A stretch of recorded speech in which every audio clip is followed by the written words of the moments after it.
The exhibition Balenciaga Shaping Fashion is looking really in depth at what made Balenciaga's designs so special. The project with Nick has been about trying to find those details which you can't see with the naked eye through the mode of X-ray, and particularly kind of the making and craftsmanship. This dress looks really loose-fitting from the front, but when you look inside, there is actually quite a bit of structure going on underneath, and there is this myth that Balenciaga didn't use boning in his dresses. So we hope that maybe the X-ray will show up this boned bodice and dress waist. In a nutshell, X-rays are a spectrum of light, invisible to the human eye. And the clever thing about them, you can see through stuff. What I really like about it is the fact that it's like a combination between science and art. And it's surprising. Initially I thought that the Victoria and Albert Museum could send me their dresses into my studio in Kent and I could X-ray them. But in reality, of course you can't. The dresses are invaluable, they're irreplaceable, and they have to be kept within the museum constraints. So I decided to build a mobile X-ray facility.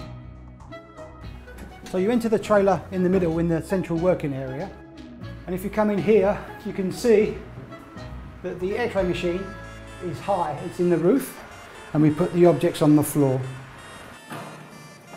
Well, I must say I feel very privileged to be given access to the fashion collection at the Victoria and Albert Museum. I know that what we're doing is special. When I first told my X-ray machine provider that I was going to do it, they said, "Don't be stupid, it's impossible." Here we are, we've done it.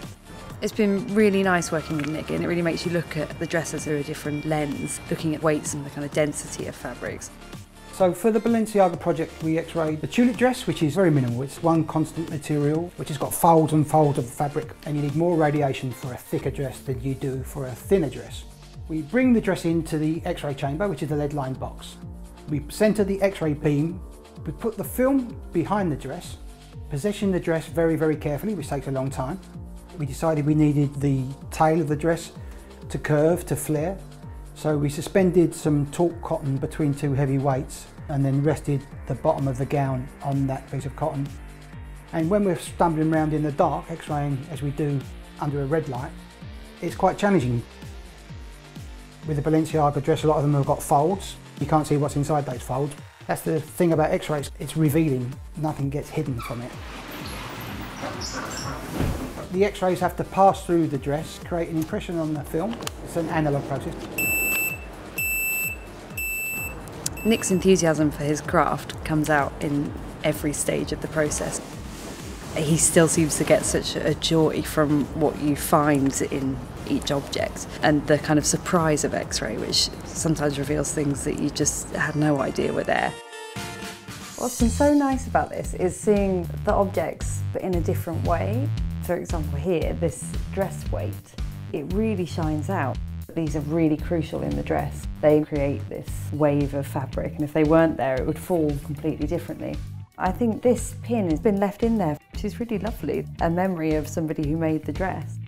With this one, it's just great to be able to show all the structure that's going on underneath the dress, which looks fairly plain from the front, but there's all sorts of things going on underneath. These really help to show those details which you can't see when you're looking at a dress on a mannequin. With the X-rays, we found some boning and flexible hoops that sort of hark back to dresses from the 1800s. You know, I'm not a fashion expert, and that's what I find really interesting working with the fashion curators. Their knowledge is so strong and they're pulling out my technical skills. Together we're creating something beautiful, something unique.